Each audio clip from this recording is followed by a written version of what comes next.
Great Ormond Street is the world's most famous children's hospital. It's built a reputation on expertise and excellence. In 1997, 12-year-old Richie William was getting regular chemotherapy treatment there. He had lymphatic cancer, but had responded well to treatment. When doctors first diagnosed the cancer, Richie's mother, Dolores, had been terrified that her son would die. But now she felt he was through the worst of his illness. He was on the path to recovery. He was in remission, and so things were looking up. It was great, you know, we were decorating his bedroom, and, you know, he's even gone back to school for a few days. In July of 1997, Richie was due for his last course of chemotherapy. The treatment consisted of 2 drugs, vincristine, which would be injected into his arm, and methotrexate administered directly into his spine. The anaesthetist, John Lee, who had no experience in chemotherapy treatment, injected both drugs into Richie's spine, including the highly toxic vincristine. The minute the drug was injected into Richie's spine, he started complaining of pain immediately and started crying. Dr. Lee stopped giving the injection for a couple of minutes. The nurse with us was talking to him. She'd bent down and was trying to console him, and I was patting him and saying, it's okay, it'll only take a minute and it will be over. And then John Lee continued giving the drug, the vincristine. It was a tragic and irreversible mistake. Richie was discharged to Lewisham District Hospital, where he lay in agony for 3 days. On the Monday morning, he was readmitted to Great Ormond Street.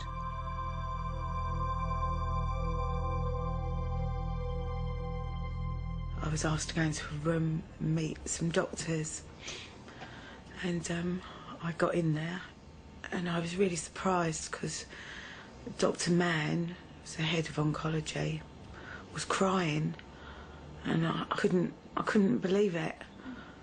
And I smiled, and he said, he's really sorry. It's been the most terrible tragedy. And Richie had been injected with this drug, vincristine, and he was dying. Richie died in agony 2 days later.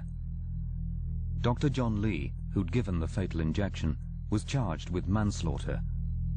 Was it just another tragic case of incompetence by a doctor who deserved everything the courts would hand out? To this point in his career, Dr. Lee had an impeccable record. Had he simply been negligent, or was he part of something bigger that lies at the heart of medicine?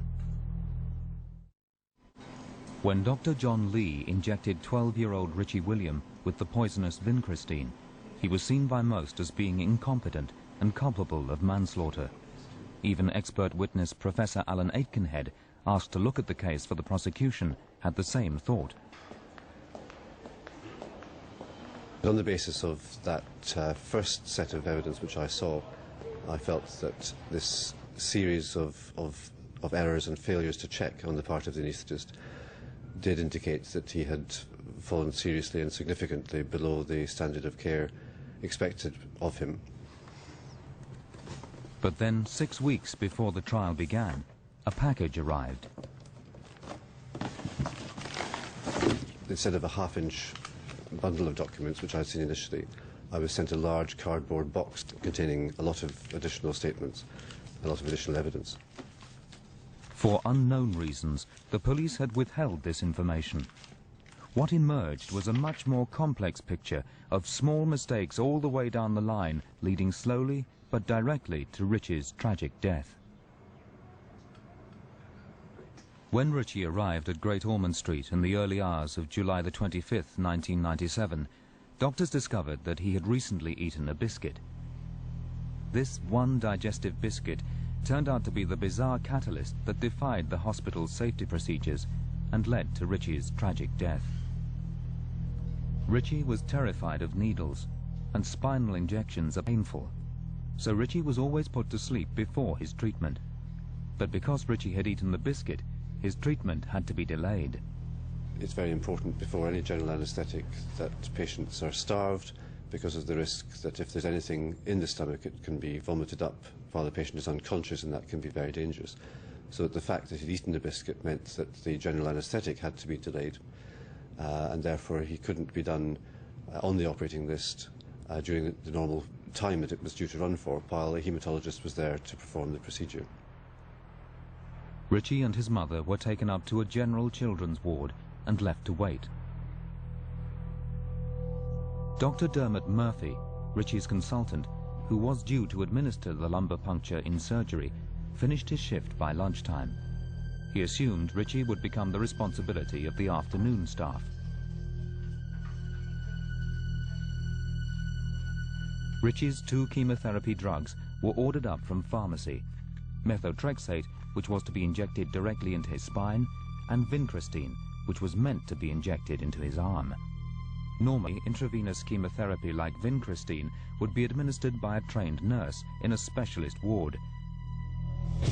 The operating theatre should only be dealing with the methotrexate injection into the spine.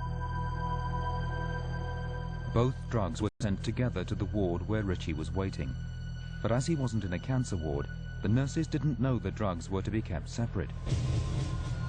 So they sent both to the operating theatre with Richie. And that was a mistake which should not have happened. The hospital knew that disasters of this type had happened before. They had told 2 of the wards, and they had told 2 staff in 2 of the wards, that both drugs should not go to the operating theatre, but they were admitting children with this condition and requiring this treatment to other wards where the nurses were not aware of the dangers of sending both drugs to the operating theatre. On this occasion, the anaesthetist, Dr. Lee, persuaded Richie to have a local anaesthetic, citing a much shorter recovery time. Richie was initially unhappy, but in the end agreed. John Lee contacted Dr. Dermot Murphy to ask who would administer the treatment. Murphy explained to Lee that it was a simple procedure, and as the boy had agreed to a local anaesthetic, only 1 doctor need attend. So he told John Lee to administer the drug himself. At this point, Dermot Murphy had no idea the vincristine was in the operating theatre. It wasn't allowed in surgery as part of the hospital's safety measures. So when Murphy told John Lee to give the chemotherapy drugs pharmacy had sent down, he was assuming there was only 1 drug in the theatre. Dr. Lee, even though he wasn't experienced in administering chemotherapy drugs, wanted to make sure Richie got his treatment that day, so continued with the procedure. He had no idea he was killing the boy. Professor Alan Aitkenhead assessed all the new evidence and gave the courts his considered opinion. He did make a mistake, but in my view it was much less serious and significant.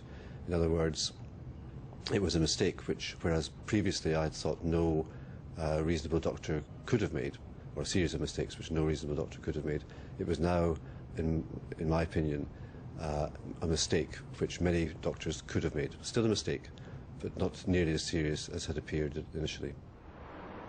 Based on this evidence, the court found John Lee and Dermot Murphy not guilty of manslaughter and dropped all charges against them. The last 18 months have been very difficult for me and those close to me. I am very pleased that it has been accepted by the prosecution and the court that there is no case against me. Richie's tragic death was typical of many medical errors. At first, it often seems that there's an easy villain to blame, an incompetent doctor or nurse. But as the facts emerge, we find a much more complex picture. In this case, the blame has to lie with the hospital itself. The real error, or the real errors, were made, in my view, by the hospital in allowing a system to exist in which both these drugs could end up in the operating theatre with the patient, with an individual who was not trained to administer them, and in the expectation that he would administer them. So when we look for ways of reducing medical error, perhaps we should abandon the hunt for the guilty individual and instead focus on the system itself.